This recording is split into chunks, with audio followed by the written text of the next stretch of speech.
तो अब आते हैं हम लोग एक्सेलरेशन पे।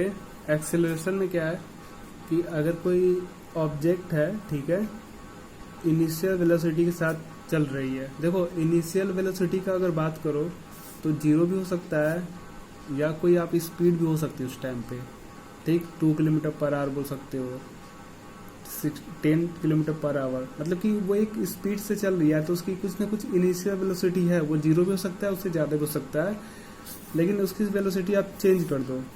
मान लो कि वेलोसिटी अभी इनिशियल था u था, उसकी वेलोसिटी आप क्या कर दो v कर दो, ठीक है। तो चेंज होने में कुछ ना कुछ तो टाइम लगेगा, ठीक। तो वेलोसिटी चेंज होने में जो टाइम लग रहा है, ठीक है, उसको हम कहते हैं एक्सेलरेशन, ठीक है। The time rate of change, जो वेलोसिटी चेंज हो रही है, रेट ऑफ चेंज और वेलोसिटी कॉल्ड एक्सेलरेशन, ठीक है। देखो रेट का मतलब ही क्या होता है कि डिवाइड बाई टाइम। कभी भी आपको रेट का वर्ड आता है ना, तो रेट का मतलब होता है कि डिवाइड बाई टाइम, ठीक है। The time rate of change of velocity is called acceleration. तो एक्सेलरेशन इज इक्वल टू क्या लिखोगे कि चेंज इन वेलोसिटी। तो चेंज इन वेलोसिटी को आप डेल्टा वी से लिख सकते हो upon time interval delta T, ठीक है। और आपने थोड़ा बहुत बेसिक पढ़ा भी है एक्सेलरेशन के बारे में, तो थोड़ा पढ़ो, फिर से पढ़ते हैं, ठीक है। तो चेंज इन वेलोसिटी मतलब डेल्टा वी। तो देखो पहले क्या करते हो, चेंज इन वेलोसिटी मतलब कि फाइनल माइनस इनिशियल। तो फाइनल क्या है v, इनिशियल क्या है u, तो v minus you upon T. ये आपका वेक्टर है, ये टी टाइम स्केलर है, ठीक है। देखो यहाँ मैंने लिख दिया है कि रेट ऑफ मीन्स का मतलब डिवाइड बाई टाइम। अब इसको हम क्या करेंगे, कैलकुलस के फॉर्म में लिखेंगे। अभी तक आप लिखते थे जो भी मैथमेटिकल लिख दिया आपने, अब कैलकुलस के वे में लिखेंगे। तो कैलकुलस के वे में जब भी लिखोगे तो acceleration is equal to dv लिख दोगे। ये dv का मतलब भी यही हो गया कि चेंज इन वेलोसिटी। dv का मतलब change in velocity upon time interval, ठीक है। तो dv क्या है, rate of change of velocity time derivative बोल सकते हो, ठीक है। वेलोसिटी भी, हाँ ठीक, एक्सेलरेशन लिख दिए। वैसे वेलोसिटी क्या लिखोगे, dx बाई dt। देखो x का मतलब क्या होता है, पोजिशन, यानी कि जो पोजीशन चेंज हो रहा है। तो यहाँ पे वेलोसिटी क्या होता है कि पोजीशन में चेंज अपॉन dt। वेलोसिटी देखो इसके पहले आप क्या पढ़ते थे, वेलोसिटी इक्वल टू क्या होता है कि डिस्प्लेसमेंट अपॉन टाइम। और डिस्प्लेसमेंट क्या होता है कि initial position final position, initial position के बीच का जो भी डिफरेंस आता है, ठीक है, अपॉन टाइम लिखते थे। तो अब ये तो आपका मैथमेटिकल था, लेकिन अब आप जो भी लिखोगे आप कैलकुलस के वे में लिखोगे। तो कैलकुलस के वे में आप लिखोगे velocity v equal to dx by dt, ठीक है। तो dx क्या है कि rate of change of position, position जो चेंज कर रहा है, यानी डिस्प्लेसमेंट बोल सकते हो, ठीक है। तो इसको हम ऐसे भी लिख सकते हैं एक्सेलरेशन को, जैसे कि एक आप लिख रहे हो ना कि velocity equal to dx by dt, तो इसका हम डबल डेरिवेटिव कर देंगे तो भी आप एक्सेलरेशन आ सकता है, जैसे कि dt by dx by dt, इसको डबल डेरिवेटिव बोलते हैं, ठीक है। तो जैसे कि एक बार आपने डिफ्रेंशिएट किया, फिर उसके बाद एक और बार डिफ्रेंशिएट कर दोगे। जैसे मान लो कि ये वेलोसिटी है, तो वेलोसिटी को 1 टाइम डिफ्रेंशिएट किए, फिर 1 टाइम और डिफ्रेंशिएट कर दोगे तो आपका एक्सेलरेशन आ जाएगा। तो उसको इस तरह से लिखते हैं D by D T D by D T, ठीक है। तो इसको हम बोलेंगे डबल डेरिवेटिव। तो एक्सेलरेशन इक्वल टू क्या हो जाएगा, D square x upon D T square हो जाएगा, ठीक है, डी टी स्क्वायर। तो v इक्वल टू क्या होता है, ds बाई डी टी, ठीक। इसको हम वेलोसिटी बोलेंगे, अभी बताया हमने, लिख दिए हैं। It is the first time derivative of position. इसको बोलोगे कि फर्स्ट टाइम डेरिवेटिव मतलब एक वन टाइम, जैसे ds बाई डी टी का मतलब कि 1 टाइम डेरिवेटिव जो किए हो आप 1 टाइम किए हो, ठीक है, इसको बोल सकते हो। और rate of change of position. अब जो हमने एक्सेलरेशन लिखा है, एक हमने लिखा था dv बाई डी टी, तो dv बाई डी टी क्या बोल सकते हो कि it is the first time derivative, 1 time मतलब डेरिवेटिव हुआ है और वेलोसिटी का rate of change of velocity बोल सकते हो। और ये जो हमने डबल वाला लिखा था, जिसको आप लिख सकते हो सेकेंड टाइम डेरिवेटिव, ठीक है, मतलब पोजीशन, लेकिन वेलोसिटी का नहीं किया हमने, पोजीशन का सेकेंड टाइम डेरिवेटिव किया है, ठीक है। तो कैलकुलस के फॉर्म में आप वेलोसिटी को लिखोगे ds बाई डी टी, ठीक, ये नहीं लिखोगे आप। एक्सेलरेशन को लिखोगे dv बाई डी टी, या तो ये लिख सकते हो, ठीक है। तो मोस्टली आप जो है ये यूज करोगे, ठीक। ये आपको अब नहीं पढ़ना है, ये मैथमेटिकल, ठीक, जहाँ आपको जरूरत लगेगा वहाँ पे यूज करोगे। फिलहाल आपको कैलकुलस के फॉर्म में पढ़ना है, ठीक है। तो अब हमको क्या पढ़ना है कि यूनिफॉर्म मोशन। तो यूनिफॉर्म मोशन का मतलब आप जानते हो कि कांस्टेंट स्पीड होती है। यूनिफॉर्म मोशन का मतलब कि कांस्टेंट मोशन, ठीक। तो जब कांस्टेंट मोशन है, तो जब कांस्टेंट मोशन के केस में क्या हो जाएगा, वेलोसिटी भी क्या हो जाएगी, कांस्टेंट हो जाएगी, ठीक। नॉन यूनिफॉर्म मोशन, ये सारा मैंने एक्सप्लेन किया, फिर मैंने लिख दिया है। नॉन यूनिफॉर्म मोशन का मतलब क्या होगा कि वेलोसिटी क्या होगी, चेंज होगी, यानी वेरिएबल होगा, ठीक। जब वेरिएबल होगा तो एक्सेलरेट होगा मोशन, ठीक। जब एक्सेलरेट हो रहा है इसका मतलब कि नॉन यूनिफॉर्म मोशन, ठीक। देखो फिर वही हमने लिख दिया कि नॉन यूनिफॉर्म मोशन, ठीक। यूनिट क्या होगा कि एक्सेलरेशन का मीटर पर सेकेंड स्क्वायर। देखो ऐसे देखो तो एक्सेलरेशन क्या है कि डीवी बाई डी टी है।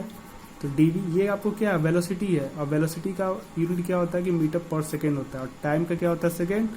तो मीटर पर सेकेंड, इसको फिर इंटू कर दोगे 1/s, तो क्या आ जाएगा, मीटर पर सेकेंड स्क्वायर, ठीक है। या तो इसको आप ऐसे भी लिख सकते हो, मीटर सेकेंड पे -2 भी लिख सकते हो, ठीक है, ऊपर भेजोगे तो। इसका डायमेंशनल फार्मूला क्या होगा, इसमें मास से रिलेटेड नहीं है तो मास पे 0 लिख दो, और जो लेंथ है वो 1 टाइम है, मीटर 1 टाइम है तो L1, और टाइम 2 टाइम्स है लेकिन निगेटिव में तो T-2, या तो आप इसको डायरेक्ट ऐसे भी लिख सकते हो LT-2, ठीक है। L का मतलब 1 टाइम L हो गया, ठीक है। ये आपका वेक्टर क्वांटिटी है क्योंकि इसमें मैग्नीट्यूड और डायरेक्शन दोनों होते हैं। एक्सीलरेशन कैन बी पोजीशन 0 और निगेटिव, ठीक है। Positive acceleration means velocity increasing with time. तो देखो यहाँ पे क्या है कि एक्सेलरेशन कैन भी क्या होता है, पॉजिटिव भी हो सकता है, 0 भी हो सकता है, और नेगेटिव भी हो सकता है, ठीक है। अब इसका बताएंगे आगे, एक्सप्लेन करेंगे इसका क्या बोलते हैं ग्राफ, तब समझ जाओगे कि एक्सेलरेशन क्या है, कैन बी पॉजिटिव। देखो पॉजिटिव तो होगा, देखो आप देख रहे हो अगर किसी वेलोसिटी के साथ चल रही है, इनिशियल वेलोसिटी के साथ, उसका वेलोसिटी अगर बढ़ा दो टाइम के रिस्पेक्ट में, तो उस टाइम क्या आएगा, वेलोसिटी बढ़ रहा है तो उस समय क्या आएगा कि पॉजिटिव आएगा। कभी कभी क्या होता है कि इनिशियल वेलोसिटी और फाइनल वेलोसिटी दोनों इक्वल हो गया, तो उस केस में क्या होता है कि एक्सेलरेशन 0 हो जाता है, ठीक है।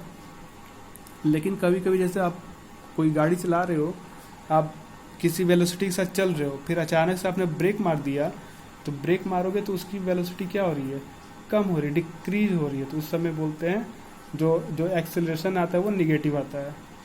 तो हमने लिख दिया है कि positive acceleration means velocity increasing with time, ठीक है। 0 acceleration means velocity is uniform, यानी कि वेलोसिटी क्या है, यूनिफॉर्म में है, ठीक है। तो यूनिफॉर्म के केस में एक्सेलरेशन क्या होगा, 0 होगा।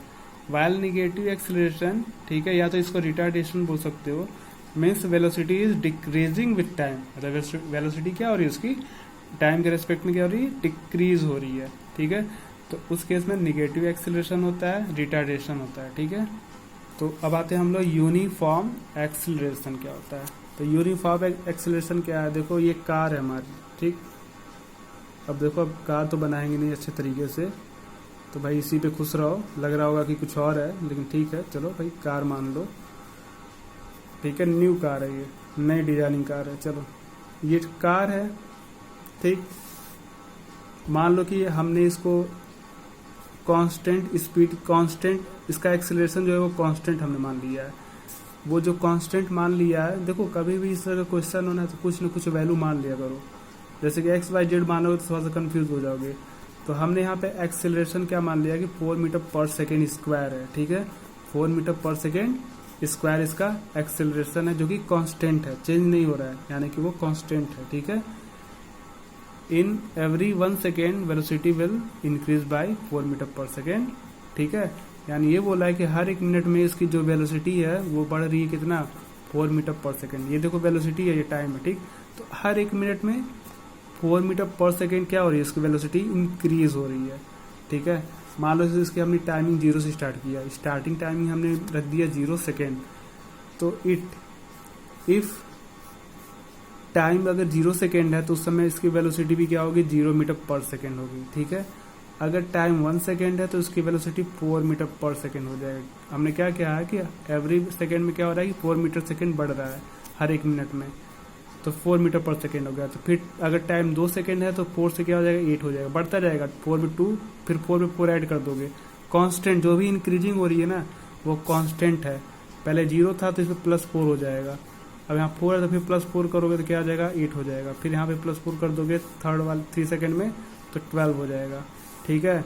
वही अगर फिर यहाँ पे 4 सेकेंड रखते हो तो यहाँ पे वेलोसिटी क्या हो जाएगा, फिर 4 ऐड कर दोगे तो 16 मीटर पर सेकेंड हो जाएगा। तो देख रहे हो ना कि ये जो ऐड कर रहे हैं हम यहाँ पे जो ऐड कर रहे हैं ये आपका क्या है, कांस्टेंट आ रहा है, ठीक है।